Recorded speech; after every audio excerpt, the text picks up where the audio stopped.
So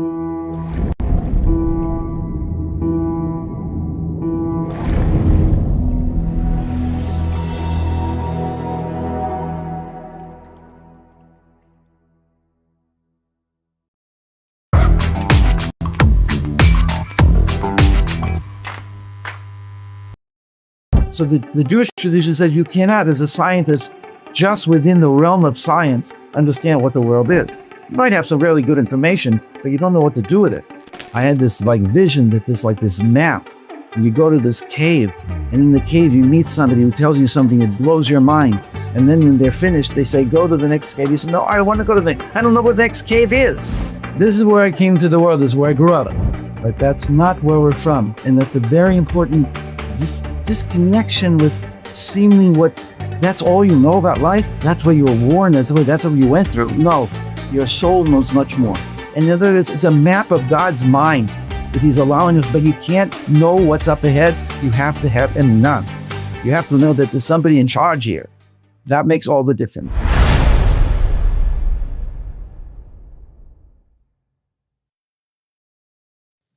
Hello, everybody, to the Rabbi Benny podcast. Here in the RB podcast, we try to get you the best individuals that we know.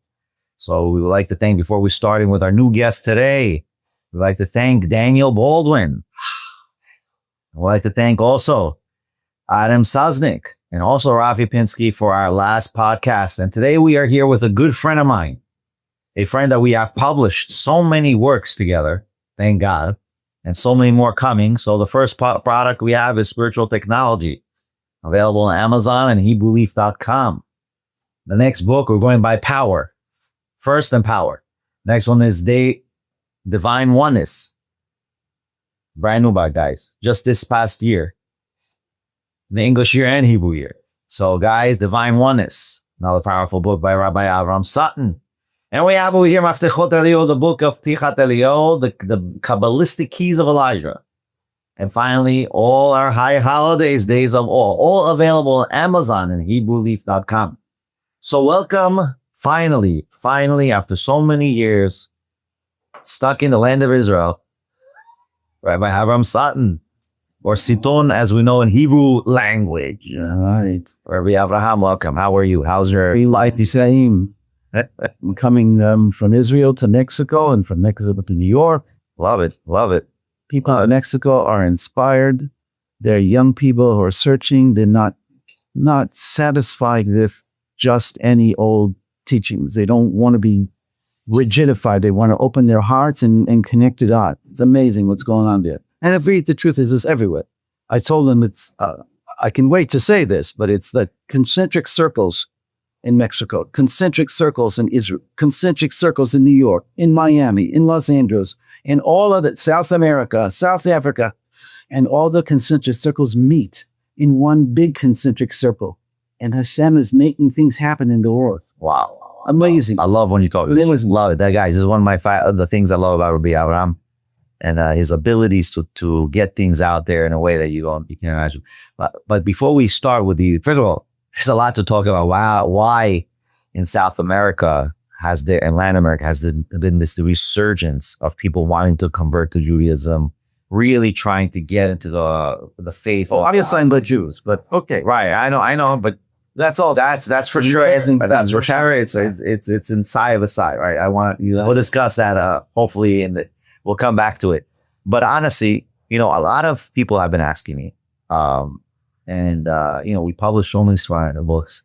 And what was 10 years is not today, right? When we first started, things have changed in many things that we do.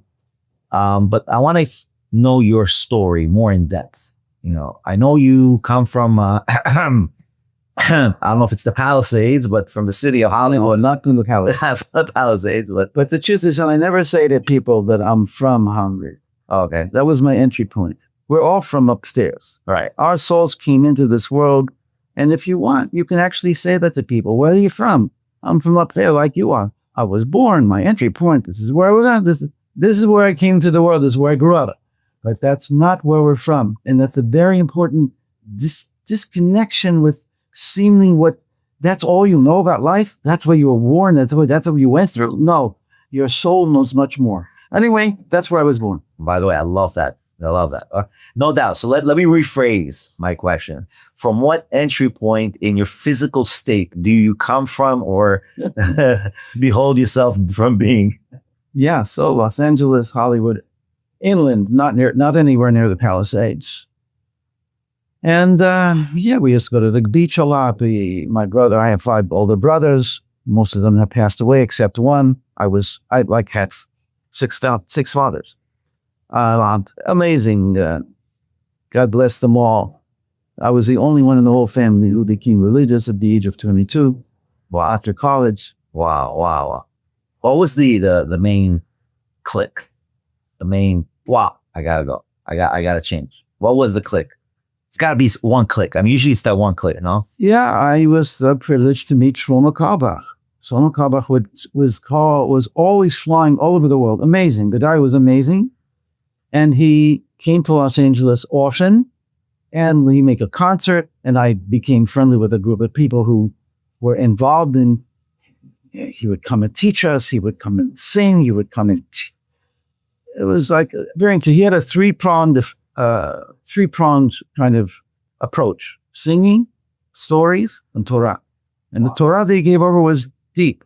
Rubshitz, the Seer of Lubin, Rabbi Nachman of Breslov, the Ishbitz, the Ari, Rabbi Nachman, again, Baal Shem Tov. These are things that I'd never heard before. I never heard about these people. So I came out of college I was just really primed for it. I went to the University of California. There's 3 campuses that I attended. I was not religious. I don't know. I kept kosher till I was 16 because of my family. But after that, it was gone. There's no way you can keep it in such a culture. Right. And so you're searching for spirituality. You go to college, you go away, you find all kinds of things, good things and bad things.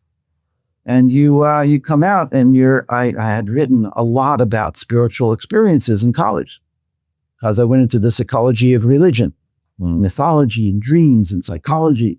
That was what interested me because that's who my soul is. I met Shlomo Carlebach. He's telling stories about the soul. He's telling stories about people who are searching for that soul. He's singing songs that I love to sing. I mean, I love to sing, and he was singing songs that I could sing, that I was like one-liners. Great, fantastic. I would practice a song daily for weeks to get it, because the only way you can buy a song is by singing it. And then the Torah. So the Torah began to awaken in me like spark plugs.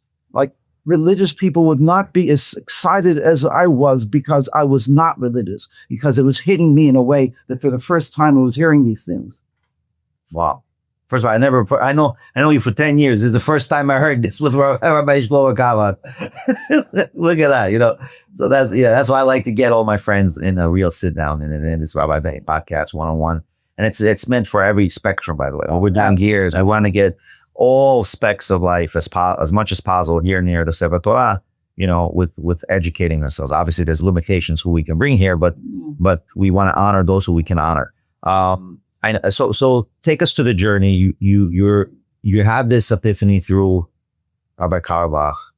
What happens next? You come to New York. When does New York come? What precedes it, first of all, is that I had a very difficult encounter with a psychic. Wow. Who tried to take over my mind. How would they try to? Well, let's teach others that they're not to fall. Like, what was going on with this? Is it a psychic that's a psychic, or was he a psychic who's also a manipulator? Like, what was going on there? It was very manipulative. This is a woman who had gone to France to learn psychodrama. Wow. And she was a director and an actress, and then she was trying to help people. She claimed that she could help me. I helped her more than she helped me, but in the meantime, almost like crazy, I helped this woman very much. But because of that, I ran under the umbrella. When I met Carlebach, and then I met Rabbi Rotenberg in Los Angeles and other rabbis, I felt there was an umbrella. The rabbi told me, one of the rabbis told me, go to the mikveh and say Psalm 32 and 91, and you'll be protected. Because I was involved in forces that wanted my soul. Not good. I have a diary from that time that I felt that there was things trying to take me over. So I was able to get away from that. And I met people who I feel were really unbelievable. I said to this one woman I met, she became my very godmother. I said, I'm meeting people for the first time who I think I know from before this lifetime and that I will know forever. They brought me to their homes. Every Shabbat I would go there. I would leave my home and I'd go to these people Shabbat. Shabbat became a reality in my life. So it was because of this powerful experience that I had beforehand that I knew the difference now than of what's called the kirikot, the evil forces. And so the first time I really got it was Passover. I came back from a big trip to New York, and I asked this friend of mine who I had met, and he said, yeah, come to me for Passover. We're going to Tanchum. Who's Tanchum? Tanchum is a chassid, a disciple of the previous Lubavitcher Rebbe. So it's Wednesday night, Thursday night, Friday night. Wednesday night, he's talking, he's smoking his pipe. He's referring to these teachings. I said, I never heard anything like this. I think I was in Egypt with this woman. You're telling me stuff that I actually experienced. And at 2 o'clock the next night, and then Shabbat is coming and they say, stay for Shabbat. I said, what Shabbat? What Shabbat? I didn't know. So over the next 6-9 months after that, I'm working and I'm also learning Torah for the first time. So what happens then is my father becomes very ill. And for 2 years, as the youngest son, I'm living with my mother and father. I made a tremendous tikkun, a tremendous rectification with my mother and my father during that time of really understanding that she was a human being and I loved her so much. And I didn't get that until those 2 years. You know, some of us, we have hard upbringings. It's not anybody's fault, but that's the way it is. Yeah. So it's during that time that I saw my mother as an incredible lady. She was 18 when she got married. She was 40 when she had me. She was tough, but now I saw her. So really, rectification is the name of the game. It's like, why do we come here? Why do we have hard times? Just to make something good out of something bitter. When my father passed away, alav shalom, I went to Israel for the first time. I was ready. I had been learning. I knew what Shabbat is. I was always thankful. When I got to Israel, I didn't get picked up at the hotel and say, here, come to yeshiva. I already knew who I was as a Jew. All right, that's good. Very important. What they want to do for you sometimes is they want to make you in their image. I said, I'm already like there, you know. I want to learn. I'm open. So I was told in New York on my way to Israel, go to Rabbi Adani. Rabbi Adani, Rabbi Shimon Ba'adani, a blessed memory. He became like my father for the first few years. Unbelievable. Eventually he married me when I set up the wedding I was going to have with my wife, who I finally met 3 years later. It was only when he came to New York and he married us. And then when we went back, we were very close to him. This was a Temanite rabbi, was one of the Gedolei Hador, one of the great teachers of the generation. So beautiful, so soft, so caring. I was telling him, like, Rabbi, I want to talk about deep things. He says, do you have enough money for shoes? I'm going to buy you a suit. You have tefillin. Simple, simple, simple. Right? And I'm trying to ask big questions, and he's getting me down to the ground. He's going to be grounded. Yeah. He's like, really, you want to be here? Right. So the rabbis that I met along the way were really amazing. I met Rabbi Ari Kaplan in New York.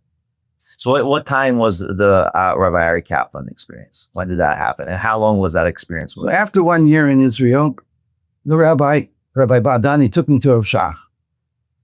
I spent the last few days with Rabbi Ba'adani. I had gone to Baba Sali in Netivot.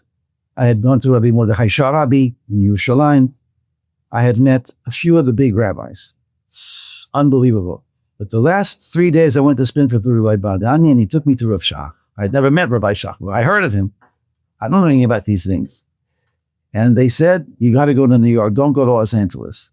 And they gave me the name of somebody to see in Brooklyn, in the Halabi community.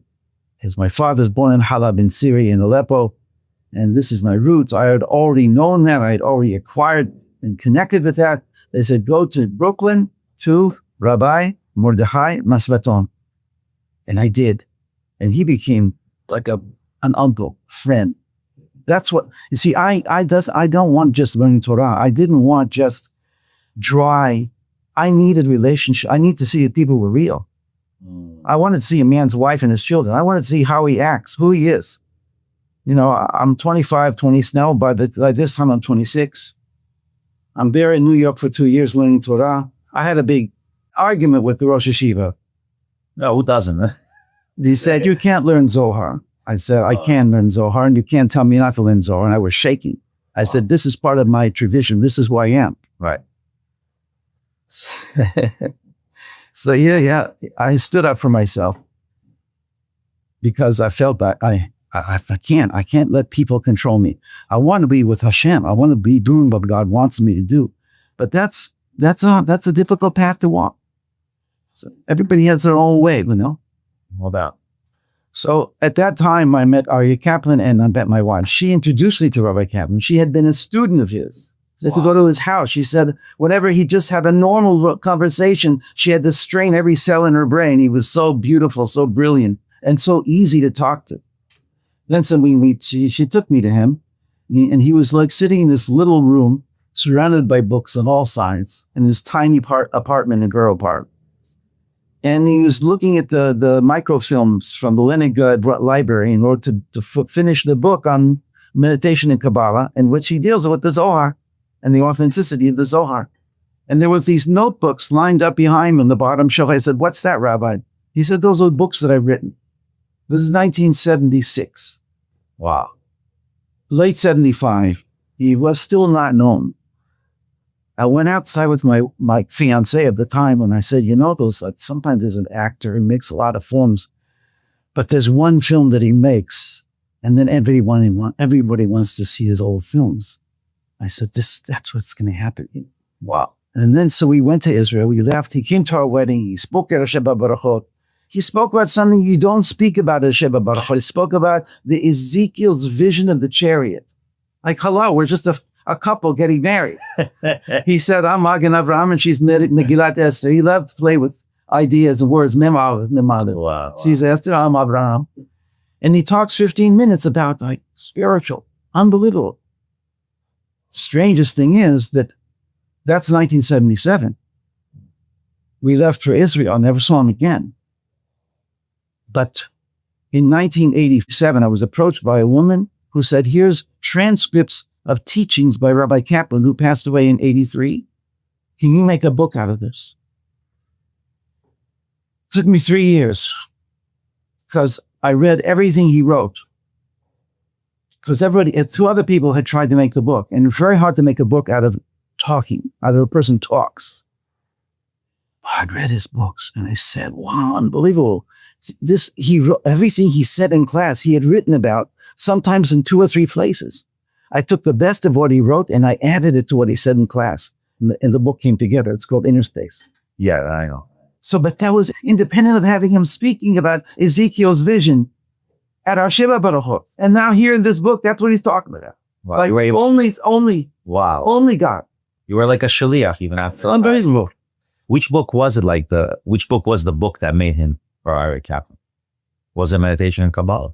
It's hard to say. I read everything. No, but you just said it was like a person puts out that one movie and then right. Well, which one was that one sefer that made him like that broke the ice? Good question. Yeah, whether it was Derech Hashem, his translation of Derech Hashem, which was just brilliant what he did. He changed Judaic. He changed the level of writing. Oh, definitely. Definitely did. Unbelievable. So I had the zichut, the privilege to do that book called Interspace, which was 2 sets of classes. One was the Introduction to Kabbalah, and the second set was Meditation and Prophecy.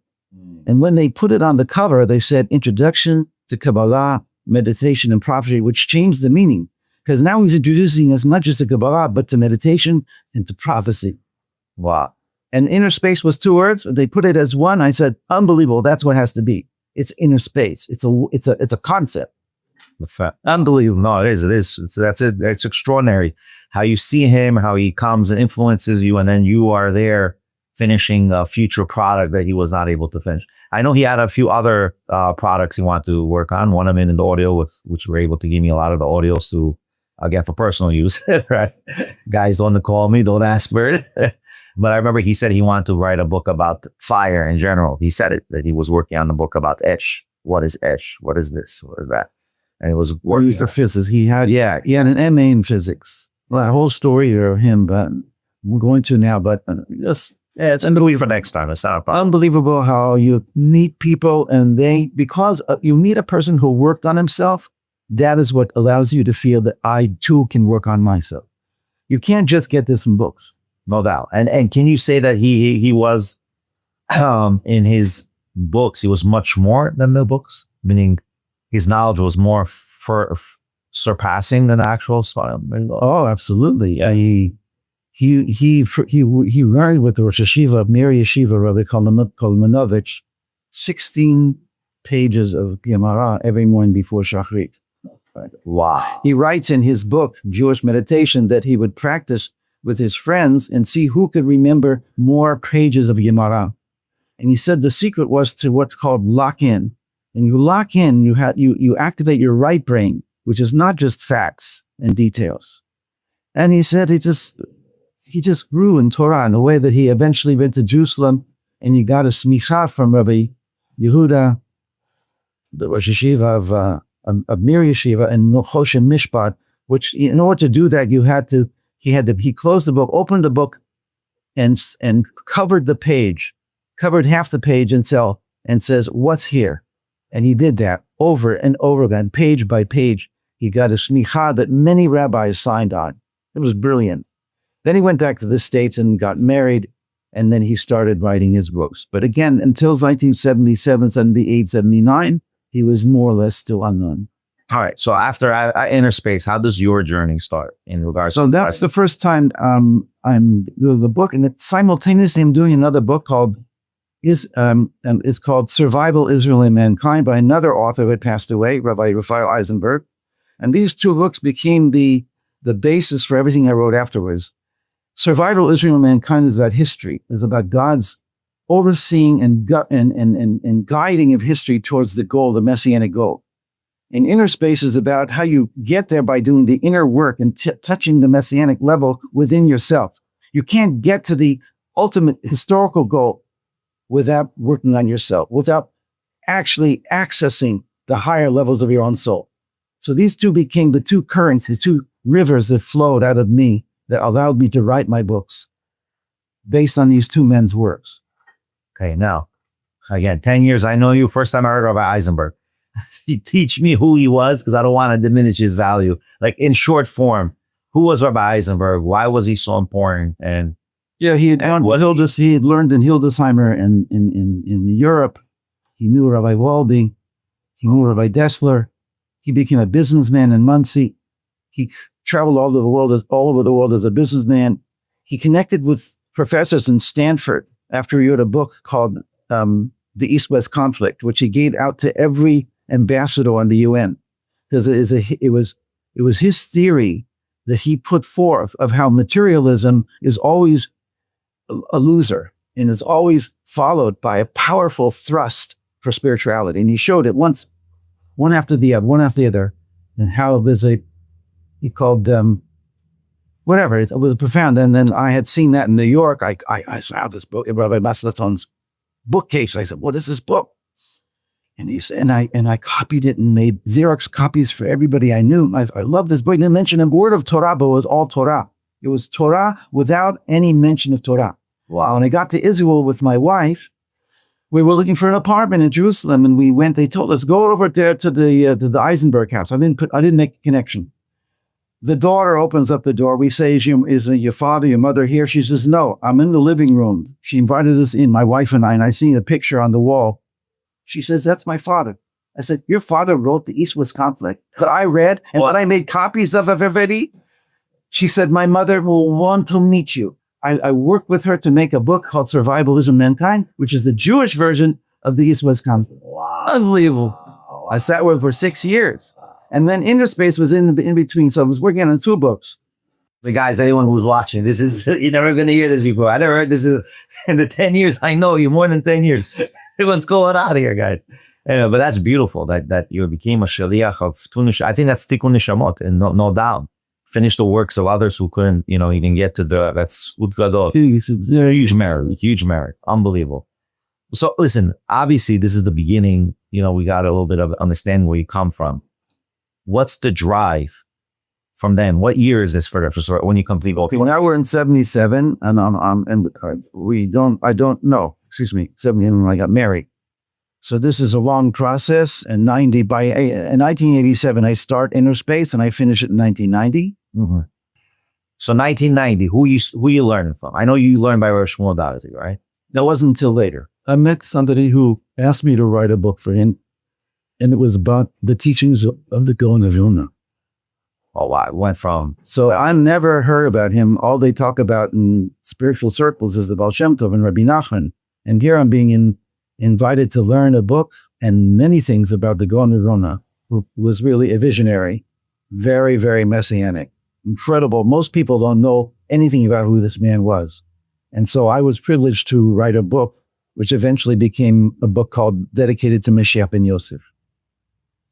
And that took up a lot because there was a whole new level. Again, that went along with survival Israel and mankind. That went along with the bigger picture of how God creates the world, where it's going, why he's doing it the way he's doing it, why it's such a bummer sometimes, but how it's going to end up in unbelievable what he has in mind for us.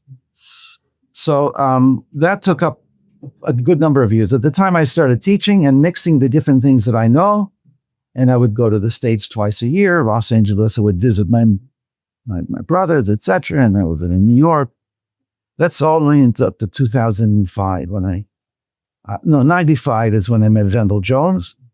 Wendell Jones was a Goy Tzaddik. He was an archaeologist, biblical archaeologist. He discovered 600 kilos of temple incense.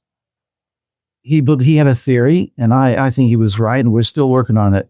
Tell me he had a theory. The theory is that at the end of the first temple, with Yirmiyahu Navi, Jeremiah the prophet, had a prophecy that he had to move out all of the main artifacts of the temple through an underground passage that went from Jerusalem to Qumran, which is near the Dead Sea. Wow. And for 6 years, he and the Kohanim and the Levi'im transferred. That when the first temple was destroyed, they did not take away the real things. They took away the substitutes. And so that stuff, when the prophets came back with Ezra and Nehemiah, after the story of Esther, they came back. They didn't unearth it because they knew that the second temple was temporary. And what they did is Jeremiah and his Kohanim made an avalanche to cover the mouth of the cave that they put everything in. So it would not be open until the right time. Wow. And there are documents about this. There's a copper scroll and there's another scroll, and it's all kinds of things that were found that Wendell, as a non-Jew who loved the Jewish people and who spoke on behalf of the Jewish people and said, when asked, why don't you convert? This is, I say things about the Jewish people that as a Jew, I could never say it. Nobody would listen. No way to listen to me. As a non-Jew, I get away with it. And it was true. But he was a very colorful character from Texas. Wow. 2 of his kids converted and 2 didn't. I know them all. Wow. But the thing is that the thousands of people that I met as a result of him who wanted Torah were not Jewish. I went to Christians once and I saw that they tried to use me and manipulate and use me to do commercials about JC. I said, no, I'm not coming here again. But B'nai Noach, inshallah, they're really beautiful people. I told them, this is what Hashem wants. He wants the Jews and the Gentiles to bond in the right way. Right way, because you guys are doing a very important job. And they want us. They need us because they want teachers. So that's the whole thing. Okay, wow. So then after that... 95, I met Rabbi Darzi. Wow. And who's Rabbi Darzi? Rabbi Darzi was born in Baghdad. His father learned Habruta with Rabbi Yehuda Ftaya. Rabbi Yehuda Ftaya was a Talmud, was a disciple and a student, a friend of the Ben Ish Chai. Right. So this was the teachings of the Ari through the pipeline of Baghdad. He was born in Baghdad, and eventually he came to Israel during the War of Independence. And he established a Yatumim, what's it called? Oh, for orphans. Orphanage. An orphanage. And then he became very close with Rabbi Kadur. He was like 20 years older than him. And they went all over the country. And they also became close to Rabbi Salman Mutzafi. And the 3 of them were very close, plus a few others of the Baghdadian Jews. Rabbi Kaduri and Rabbi Darzi were traveling over the country to Kivrei Tzadikim. When I finally met him, he was now separate from Rabbi Kaduri, and he stayed out of the public eye, and he became like my father. I went to him because I said I read the book by Rabbi Yehuda Ftaya that when things don't go right, it's a sign that maybe something has to be fixed. Rabbi, can you help me? So I went to him. He's in his shul, and he goes to prayer every day at the kotel, inside in the hidden Beit Knesset. And I go to him and I say, Rabbi, I've been to Tshuva 27 years ago, but something's not right. You know, I have beautiful family, beautiful kids, but I can't make it. I can't be. He says, what did you do? I looked at him and he looked at me and he said, did you do such and such? I said, yeah. He did 4 bullseyes. He said, you came to the right place. He helped me to break through. He allowed me to learn with him. It cost money. At first, it cost money. He said, you got to pay me. And over the next year, he would call me and say, Sutton, come in. I want you to be part of a tikkun. And everything I got for that whole year was more than I paid him. He never kept money for himself. I finally found somebody who was pure. That was a big search for me. I want to find somebody who's not tainted by the Western values. I was huge. Majors and generals in the army and politicians would come to him because he was just so wise. It was just so self-contained. He would open the Aron HaKodesh and never saw anybody do what he did. He would do this long prayer that he knew, that he made up by heart, or that partly he received from Rabbi Mutzapi. But just to be in his presence. Once I said, when we were learning about Moshe Rabbeinu who killed the Mitzri, I said, Rabbi, I don't want to carry a gun. You know, this is dangerous living in Israel. Give us a word we can say that we can protect ourselves. He laughed. He said, we don't do that. It's asur. We don't use divine names. The next day, when we were walking away from the kotel after praying, he looked at me and I looked at him, and I saw in his eyes that he was communicating to me, but not in words. I felt just a tremendous gift of being with him. He was my center of everything that I could ask him any question for those 11 years that I knew him. He allowed me to teach in his Beit Midrash, in English of all things, to teach the lesson. And then when he passed away, it was like huge. He passed away on Mincha of Shabbat. And big loss. I never found anybody that I could be close to. Wow. No, it's a big name. No doubt about it. Yeah, about it. Did he write anything? Was he? He came out, all the Sidurim and the Mahzorim, he went through the ones that already existed, and without a computer, copied and pasted and made new versions of all the Sidurim and the Mahzorim of the Kabbalah, the Rashash, in a way that you didn't have to skip pages. Oh, wow. And he went through them and he corrected them. So he was big. He took a number of years to work just on that. All of his books were turquoise blue. Turquoise under good color. Just something about it. So these are the influences that made you could say. This is what you search. Hashem says, this guy is searching. I'm going to bring him to the next teacher. Very long before the whole thing began, when I was first in Israel as a single guy, I had this vision that this map, and you go to this cave, and in the cave you meet somebody who tells you something that blows your mind. And then when they're finished, they say, go to the next cave. You say, no, I want to go to I don't know what the next cave is. Give me a map. No, you'll get there. Don't worry. And the next cave, and you learn something else is important. And the other is, it's a map of God's mind that he's allowing us, but you can't know what's up ahead. You have to have, and none. You have to know that there's somebody in charge here. That makes all the difference. Well, how would you translate when I tell people when I was loyalty, like being loyal to God? My name, Manut, is loyalty, is faithfulness. And of course, in one on itself, it's not a good translation. It's, as the Baal Shem Tov says, it's a state of consciousness of connection to God, in basics. So in regards to your journey, this is how you become where you become. Where does the drive go from all what you've written so far? And it's a lot, guys. I mean, just for you to know, there's so much in the back burner right now that's going to come out hopefully soon. All right. But where is it coming? Like, this was my first love, spiritual technology right here. Guys, I made this cover, by the way. Yeah, Sweet to know. amazing. That's Adam Rishon Adam Rishon. with a The Adam. the atom in his hand, and he's surrounded in the back by a double helix of divine name. So just to show, rabbis are not just rabbis; they have other educations as well. So, like, what do you think? Like, what brought you to write such ideas? Like, what's the inspiration? I mean, so far we've learned that you've put out other people's knowledge, right? Where you had to basically compartmentalize your brain. Go back to his shoes, into his thinking. Rabbi Kaplan especially. Yeah. Rabbi Kaplan taught me you gotta go to the sources. Everything he wrote, he always brought multiple sources for every idea and showed there's a holistic, unified system behind. It's not just a bunch of details. It's not a billion facts. It's one unified system. That was very important for me. So I became a searcher for the sources. I would go and I'd look at what he brought, and I'd go to the source. So that brought me into the Zohar. That brought me to the Ari, and it was privileged to learn from 85 to 90.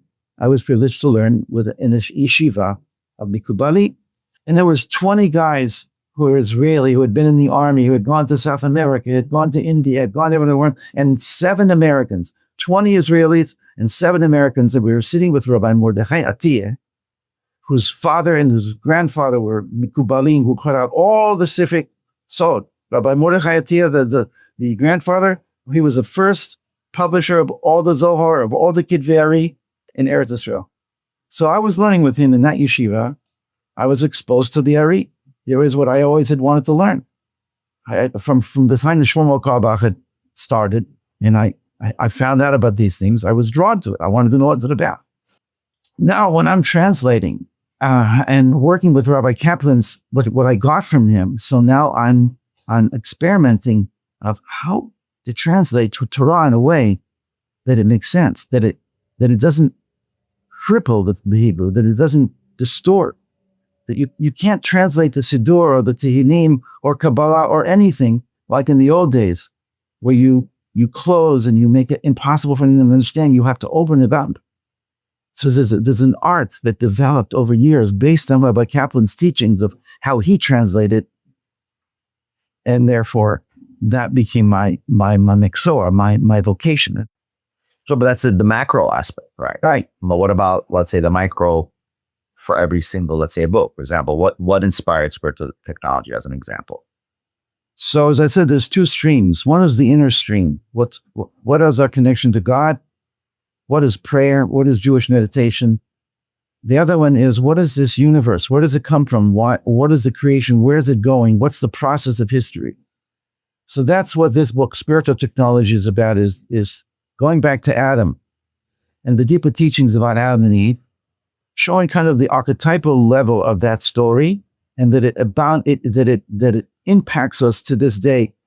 And especially the fact that Adam was created on the 6th day of creation, according to our sources. And that according to Gaon of Vilna, there's a cosmic clock that we also, in the 6,000 years of history, there's correspondences between the 6 days of creation and the 6,000 years of history. There's also the Ramban. But here you have that we were in 1990, we were in the Jewish year, 5750. That means the 5,000 plus 750 years. So if every 1,000 years corresponds to a day, you can compute hours. He gets down to that the year 1990 corresponds to 5750. And that's the beginning of the last quarter of the 6th millennium. Because when you're 5 years old, you're in your 6th year. So that 5750 is 750 years into the 6th millennium. That's 3 quarters. And that's called noon. Because if you start at 6 o'clock in the evening, when the evening begins in the Torah, you go to 12 o'clock midnight, and you go to 6 o'clock in the morning, which is the dawn. Now you're 12 o'clock noon. That is what he calls the cosmic clock. That at the year 5000, there was a blossoming of Kabbalistic knowledge. was the beginning of the 6th millennium. In the year 1490, which was 6 hours later, or 250 years later, after 1240, the Ari, the Ramak, the Moshe Cordovero, a whole cluster of master teachers that left, either some of them left Spain in the Inquisition and went to Turkey, and then came down into Tzfat. And there was like a meeting of incredible teachers. That's midnight of the 6th day of creation corresponding. Then dawn is the Baal Shem Tov, the Gaon of Vilna, the Or HaChaim, the Ramchal, all of them as a cluster around 1740. So it's 1240, 500 years later is 1740, and here we are in 1990, and the world is falling apart. The Lubavitcher Rebbe is saying that the Mashiach is coming, the Chabadniks are going crazy, and the Russia, people are coming from Russia, people coming from Ethiopia, everybody's going like something's happened here.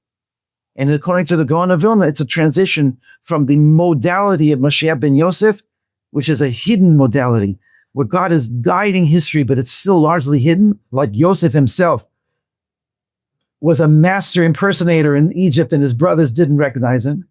So the Gaon of Vilna sees the whole story of Yosef as archetypical of the Mashiach ben Yosef, as a mode of God's running history from behind the scenes. And it's supposed to transition into Mashiach ben David, which is a more revealed mode. That was what was 1990 was supposed to be about. And I was writing that book about the Gra in those years. Wow. So why not get into this? Because in here in spiritual technology, I have to bring them. I have to what was going on with Adam, what specifically was going on when he was tested with the serpent, the so-called serpent, and what was the failure? What were his intentions in what he did? He wasn't crazy. He wasn't stupid. He was a brilliant neshama, soul, but he did something wrong. What was that? We're going into that deeply. And now, in order for us to know what we need to know now, the correspondence was created.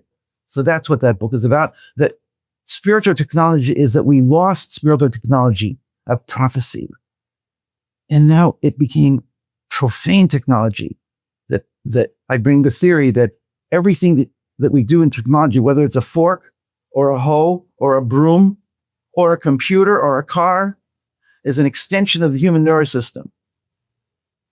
And as you do that, then your hand becomes weaker when you use a hoe and a broom, because your hand is not being used anymore. So the technology, the externalization, makes that what you used to have becomes dormant, because now you have this stuff in front of you. You have a computer. You don't have to know anything. It's all there. So I think now the time is to reclaim what we've put out into technology and to become now prophets again. To go from CNN at the time, when I wrote the book, but now it's everything, to go from that to real connection with the godly spirit. So that's a movement from profane technology back towards reclaiming our true identity, our true spiritual stature, to become masters of the physical plane. Wow. I say it's from artificial intelligence back to human intelligence. Yeah, that's not right. The way we use the terms today, in a sense, with the new AI. And then obviously we have this brilliant, massive, beautiful book, by the way. I went through it. I got through it. I got to go through it again. This is no doubt the book of divine oneness, understanding the Yichud of Hashem. The book, the divine. Well, that's why you had to say the book of divine one, because you can't really know what it is. Right. Revealing God, you experience unity. Yeah. So yes, the book of divine oneness, Gilui HaYichud. Listen, this is fabulous, almost fine right here. That the concept of Gilui Yichud was first coined by Rabbi Avraham. So it's utilizing teachings from the Ramchal, Rabbi Nachman, the Baal Shem Tov, the Baal Tanya, Rabbi Chaim of Volozhin, to show how profound their thinking was about what reality is and how we are fooled. And we see a world where really basically these rabbis, these sages, the sages of the Talmud, the sages of the Sefer Yetzirah, the prophets, they were on the level of astrophysics. They didn't have the language of astrophysics, that they had this inner understanding that behind all physical reality is a spiritual, energetic level of existence. That physical reality could not exist if it hadn't been first a prior level of energetic spiritual reality. And so it goes along with all the teachings in physics and astrophysics of how the Big Bang, after many, many supernova bangs and heavy explosions and comings together, only then, after many, many, many stages, is the physical universe come into existence.